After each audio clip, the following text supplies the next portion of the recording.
안녕하세요. 올 가을에 결혼을 앞두고 있던 20대 후반의 여성입니다. 시댁의 거지근성에 진절머리가 나서 파혼했어요. 남자친구와 저는 프랑스에서 만났습니다. 당시 프랑스 회사에서 인턴을 하고 있었던 저는 남자친구와 어느 식당에서 처음 만났습니다. 모처럼 집 근처 식당에서 저녁을 먹고 나가려는데 어디선가 한국어가 들려오더라고요. 어디선가 지갑을 잃어버리고 공경에 처한 한국 남자가 서투른 영어와 한국어로 상황을 설명하고 있었습니다. 그 모습을 보고 같은 한국 사람끼리 차마 모르는 척 지나칠 수가 없어서 제가 대신 계산을 해줬습니다. 남자는 몇 번이고 고맙다는 인사를 하더니 제 연락처를 알고 싶다고 하더라고요. 언젠가 기회가 되면 감사 인사라도 하고 싶다면서요. 그리고 그 일을 계기로 저와 남자친구는 하루가 멀다 하고 연락을 주고 받는 사이가 되었습니다. 그러다 인턴 생활이 끝나갈 무렵 한국 회사에서 입사 제안을 받게 되었고 저는 고민 끝에 프랑스 생활을 정리한 뒤 한국에 들어가게 되었습니다. 제가 한국에 들어왔다는 소식을 전하자 남자가 저에게 만나자고 하더군요. 지난번에 말한 대로 감사 인사를 하고 싶다면서요. 하지만 만난 당일 남자는 저에게 여자친구가 되어달라고 했습니다. 그날 이후로 한 번도 저를 생각하지 않은 날이 없다면서요. 그렇게 그 남자는 제 남자친구이자 이 사연의 주인공이 되었습니다. 남자친구와의 연애는 전반적으로 즐거웠습니다. 다정하고 성실한 남자친구와 다툴 이유가 없었어요. 하지만 이따금 한 번씩 스트레스를 받는 일이 있었는데 그건 바로 남자친구가 너무 알뜰하다는 거였지요. 한때 제가 사랑했던 사람이니까 최대한 좋게 표현한 거고요. 사실 알뜰이 아니라 정말 궁상 맞을 때가 종종 있었습니다. 한 번은 비가 억수로 내리는 날이었어요. 우산이 없다길래 회사 1층 편의점에서 사라니까 집에 있는데 사기 아깝다면서 기어이 그 비를 맞고 집에 가더라고요. 그리고 꼬박 이틀을 알았습니다. 남자친구는 매사 손익을 따질 때 오로지 숫자만 봤기 때문에 결과적으로 소위 손해보는 장사를 하기 일쑤였지요. 반면에 저는 돈을 써야 할 때는 써야 한다는 주의거든요. 그렇다고 해서 제가 절대 함부로 돈을 쓰는 사람은 아닙니다. 임대업을 하시는 부모님 밑에서 경제적으로 어려움 없이 자라기는 했지만 대학교를 입학한 이후로는 부모님이 독립심을 기르라며 등록금을 제외하곤 최소한의 것들만 지원해 주셨거든요. 대학 졸업 후에는 바로 직장 생활을 시작했고 그때부터 돈을 모아서 프랑스도 갈 수 있었던 거고요. 아무튼 왜 남자친구가 그런 성격을 갖게 되었는지는 사귄 지 6개월이 넘어갈 무렵 우연히 알게 되었습니다. 남자친구의 가족들이 원인이었지요. 남자친구의 부모님은 노후 준비가 전혀 되어 있지 않았거든요. 게다가 남자친구보다 3살 많은 형은 결혼까지 한 상황이었는데 제대로 된 직장이 없어서 실질적인 맞이 노릇은 남자친구가 하고 있었습니다. 그렇다 보니 경제적으로 늘 촉각을 곤두세우고 살 수밖에 없었던 거지요. 사귄 지 1년째 되던 날 남자친구가 정식으로 프로포즈를 해왔습니다. 솔직히 경제적인 문제가 조금 신경 쓰이긴 했지만 제가 좀 더 쓰면 된다고 단순하게 생각했던 게 지금 돌이켜보면 문제였던 것 같아요. 결혼 이야기가 본격적으로 나오면서 시댁에 인사를 가게 되었습니다. 시댁은 서울 외곽에 위치한 오래된 주택의 2층이었습니다. 그래도 서울에 이 정도 주택을 가지고 있으면 괜찮은 거 아닌가 생각하고 있는데 제 머릿속을 읽기라도 한 건지 남자친구가 전셋집이라고 말해주더군요. 방 2개의 작은 거실이 있는 평범한 가정집이었고 남자친구 방은 해가 잘 들지 않는 작은 방이었어요. 남자친구의 부모님은 제가 사간 과일을 보시더니 요새 과일값이 얼마나 비싼 줄 아냐면서 손이 해프다는 표현을 하셨습니다. 사간 손이 무한해지더군요. 고지원 남자친구 어머님께서는 제가 인사 오면서 소고기라도 사올 줄 알고 고기 반찬은 안 했다 하시면서 점심을 차려주셨어요. 김칫국에 계란 후라이 그리고 소세지가 놓여있더라고요. 대접까지 바란 건 아니지만 씁쓸한 기분이 들었습니다. 초등학생 때 친구 집에 가면 친구 어머니가 차려주던 밥상이 생각나더라고요. 기분이 그래서인지 이건 뭐 밥이 아니라 모래알을 씹는 것 같았습니다. 그로부터 3주 정도의 시간이 지났고 정식으로 상견례를 하게 되었습니다. 남자친구 식구 중 누구도 차가 없어서 이동이 어렵다고 하여 남자친구 동네에 있는 한정식 집으로 예약을 잡았습니다. 저희 친정에서는 같은 서울이어도 1시간이 넘게 걸리는 곳이었어요. 그럼에도 불구하고 12시가 약속 시간이었는데 남자친구 부모님은 12시 20분이 다 돼서야 오셨습니다. 게다가 남자친구 형네 부부도 왔습니다. 상견례 자리인 만큼 양가 어른들만 모시는 줄 알았는데 형님 부부의 애들까지 데리고 오셔서 적잖이 당황스럽더군요. 약간의 가벼운 이야기가 오가다가 저희 부모님께서 먼저 애들 살 집은 어떻게 하면 좋으시겠냐고 물어보셨습니다. 그러자 남자친구 어머니께서 요즘 젊은 사람들이 얼마나 똑똑하냐면서 둘이 상의해서 잘하겠지 않냐며 우리는 어른으로서 지켜봐 주기만 하면 될 것 같다고 하시더군요. 혼수나 예단 같은 것도 다 저희가 알아서 할 거라며 믿고 냅두자고 말씀하셨어요. 그때는 말씀 뒤에 숨겨진 뜻을 정확히 파악하지 못했습니다. 상견례가 끝나고 나오는데 남자친구 부모님도 형네 부부도 계산할 생각이 전혀 없어 보이더군요. 솔직히 양가 어른들만 모신 자리였으면 제가 계산하려고 했는데 남자친구 식구만 4사람이 더 온 상황이라 좀 어이가 없었습니다. 하다못해 누구 하나 돈 내려는 흉내라도 냈다면 이렇게 기분이 상하지는 않았을 텐데 말이에요. 그때 남자친구가 자기가 계산한다고 카드를 내미니까 남자친구 어머니께서 저희 부모님께 잘 먹었다고 인사를 하시면서 남자친구 앞을 가로막으시더군요. 결국 제가 계산했습니다. 양가 식구들이 먼저 집으로 향하고 저와 남자친구는 못다한 이야기도 할 겸 해서 카페에 들렸습니다. 제가 먼저 남자친구에게 정확히 모아둔 돈이 얼마나 되냐고 물었어요. 그전에도 몇 번 물어봤었는데 그때마다 결혼할 수 있을 만큼 모아뒀다며 둘러대는 식이었거든요. 이번만큼은 확실하게 알아야겠다 싶어서 단도직입적으로 묻게 된 거였고요. 남자친구는 3천 정도 모았다고 했습니다. 솔직히 생각보다 한참 적은 금액에 놀랐지만 남자니까 군대도 갔다 왔고 부모님도 도와드렸다 하니 그럴 수도 있겠다 싶었어요. 저는 5천 정도 모아둔 상황이었습니다. 솔직히 2사람의 돈을 다 모아도 1억이 안 되는 상황에서 양가 도움 없이 집을 구한다는 건 불가능이었어요.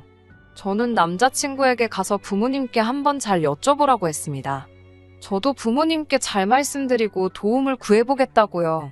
집에 돌아와 부모님께 신혼집에 대해서 말씀드리니 아버지께서 소유하신 아파트 중 하나가 곧 전세 계약이 끝난다며 거기에 들어와서 사는 게 어떻겠냐고 물으셨습니다. 제가 전세금 드릴 돈이 없다고 하니까 부모 자식 사이에 무슨 돈이냐며 됐다고 손사래를 치시더군요.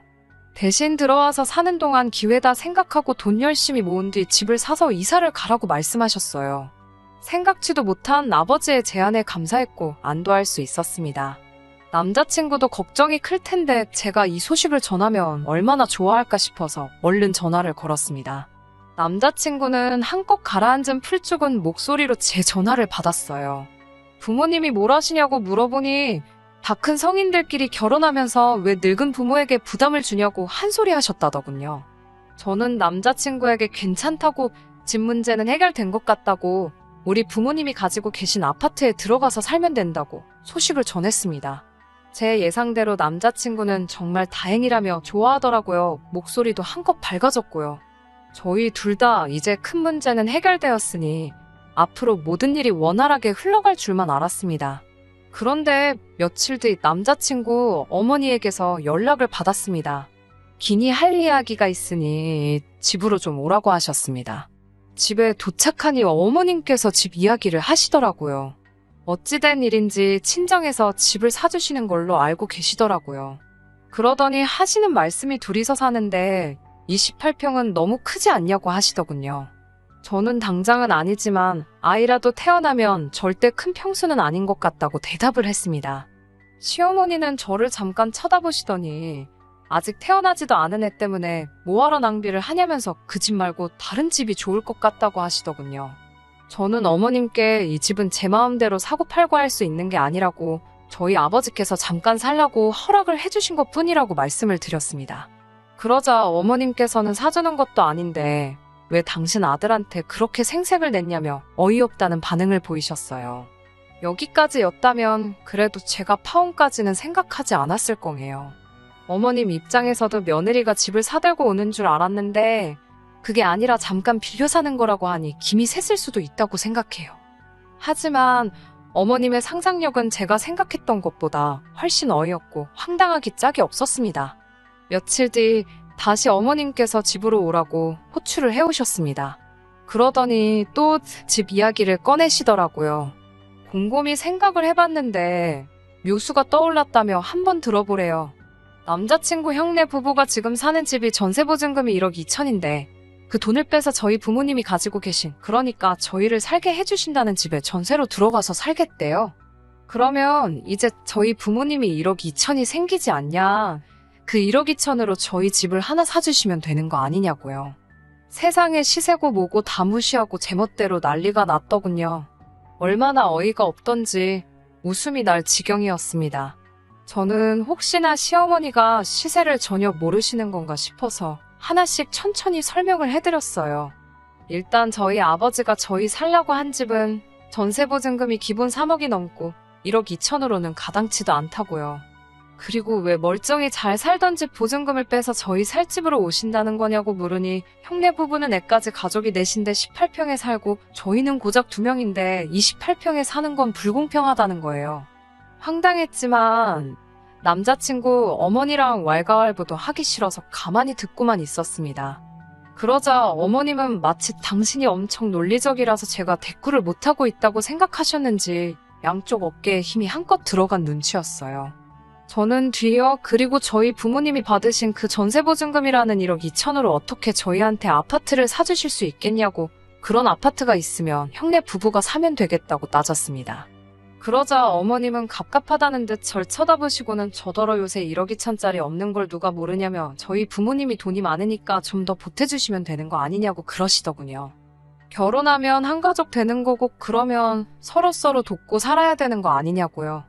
그래서 제가 그러다 형님네 부부가 나간다고 하면 저희 부모님은 무슨 돈으로 전세보증금을 빼드리냐고 하니까 걱정 말랍니다. 형네 부부가 설마 그런 걸로 사돈어른을 고소하겠냐고요. 그러면서 대신 저희 부모님이 사주시는 집은 반드시 공동명의로 하라고 하시더군요. 도대체 무엇이 어머님을 이토록 착각하게 만든 건지 알 수는 없었지만 더 이상 이야기를 들어드리는 것만으로도 헛된 희망을 드리는 행위가 되는 것 같아서 일단 남자친구와 이야기를 해보겠다며 자리에서 일어났습니다. 이튿날 남자친구를 만나 어머님이 하셨던 이야기를 토시 하나 빼먹지 않고 전달했습니다. 남자친구가 경악을 금치 못하더라고요. 자기는 저희 아버지가 집을 도와주신다고만 표현했지 사주신다 어쩌신다 그런 말은 하지도 않았다면서요. 저는 속으로 그래도 남자친구는 제정신이라 다행이라고 생각했습니다. 그런데 남자친구가 조심스레 그런데 어머니 말씀도 아예 말이 안 되는 건 아니지 않냐고 슬며시 물어보는 거예요. 1억 2천으로 두 가정이 행복해질 수 있다나요? 한심하고 어이가 없어서 뭐라고 대꾸할 힘도 안 나더군요. 제가 한참을 말없이 앉아있으니 남자친구가 왜 그러냐며 무슨 말이라도 해보라고 저를 재촉하더군요. 당시 제 머릿속은 헤어지자는 소리를 어떻게 꺼낼지 생각하느라 분주했습니다. 결국 저는 고심 끝에 그 어떤 미사여구도 더하지 않고 담담한 목소리로 이 결혼은 안 하는 게 좋을 것 같다고 했습니다. 남자친구는 갑자기 왜 그러냐며 그냥 제안을 해본 거라고 싫으면 안 해도 된다면서 상황을 수습하려고 들었지만 제 귀에는 하나도 들어오지 않았어요. 집에 돌아와 이불 뒤집어 쓰고 누워있으니 어머니가 무슨 일이냐고 물으시더군요. 저는 남자친구 어머니가 한 이야기를 또다시 전달했고 어머니는 살다 그렇게 멍청한 이야기는 처음 듣는다며 시골리기 전에 그래도 알아서 다행이라고 이혼보다는 파혼이 낫다며 잘 생각했다고 하셨습니다. 고지원 남자친구에게선 계속해서 전화가 걸려왔고 저희 어머니가 저 대신 전화를 받으셨어요. 남자친구는 저에게 사과하고 싶다며 한 번만 만나게 해달라고 저희 어머니께 허락을 구하고 있었습니다. 어머니가 어떻게 하고 싶냐고 물으셔서 마지막으로 한번 만나고 오겠다고 했어요. 그래도 결혼 이야기가 나올 만큼 사랑했던 사람인데 좋게 마무리하고 싶더라고요. 남자친구와 평소에 자주 가던 카페에서 만나게 되었습니다. 그런데 카페에 도착하니 남자친구 옆에 어머니도 와 계시더라고요. 형네 부부까지요. 이 가족들은 왜 매번 이렇게 다 같이 붙어 다니나 한숨이 나오더군요. 남자친구는 다들 저도 보고 싶어하고 이야기도 하고 싶어해서 데리고 나왔다면서 제 눈치를 살폈습니다. 형네 부부는 그 와중에 무슨 빙수를 주문해서는 다른 테이블로 이동을 하더라고요. 어머님께서는 저를 보더니 늙은이를 여기까지 오게 해야 했냐며 참 못됐다는 식으로 말씀하셨습니다. 그러더니 형네 부부를 가리키며 쟤들은 돈이 없어서 빙수 같은 것도 누가 사주기나 해야 먹지먹도 못한다고 지질이 궁상 같은 이야기를 늘어놓으시더군요. 그러더니 제 손을 잡으시면서 너네 집은 돈이 많다면서 모르는 사람도 돕고 사는 마당에 왜 가족들 사람한테 인색하게 구냐고 사람 좋은 총말씀을 이어나가시더군요. 하지만 제 마음은 이미 확실히 정해진 상태였기 때문에 죄송하지만 그렇게는 못해드린다고 딱 선을 그었어요. 그러자 어머님께서 진짜 욕심도 사납다면서 가족들 다 고생하는데 너만 배부르고 등 따시게 살고 싶은 거냐고 하시더군요. 남자친구는 그런 어머님 곁에서 제대로 한마디 말도 못하고 저더러 참으라는 식으로 눈짓만 해대고 테이블 아래로 제 발을 툭툭 치고 그런 식으로 신호를 보냈습니다. 그때 제 결정에 확신을 가졌지요. 이 인간하고 결혼하면 망하는 건 시간 문제라는 걸요. 저는 남자친구 어머님께 일단 댁이 가난하고 돈이 없는 건 저와는 아무런 상관이 없다고요. 제가 어머님이라면 여자 쪽에서 이렇게까지 해준다는데 고맙다고 넙죽 절은 못할지라도 고마운 마음은 가질 것 같은데 정말 염치가 없으신 것 같다고 했습니다. 저는 이 결혼할 생각 없으니까 제대로 굴러가지도 않는 머리 적당히 쓰시라고요. 그러자 남자친구가 저더러 말이 좀 심한 거 아니냐며 어머님 딴에는 어떻게든 아들 둘 다 최대한 좋은 방향으로 풀리게 해보려고 노력을 하신 건데 그걸 그렇게 삐딱하게 알아듣냐고 나서더군요. 저는 남편에게 등신 같은 게 돈도 하나 없으면서 누가 이 집구석에 시집 올지 불쌍하다고 받아쳤습니다. 평생 이렇게 지질이 궁상 떨면서 잘 살아보라고도 한마디 해줬네요.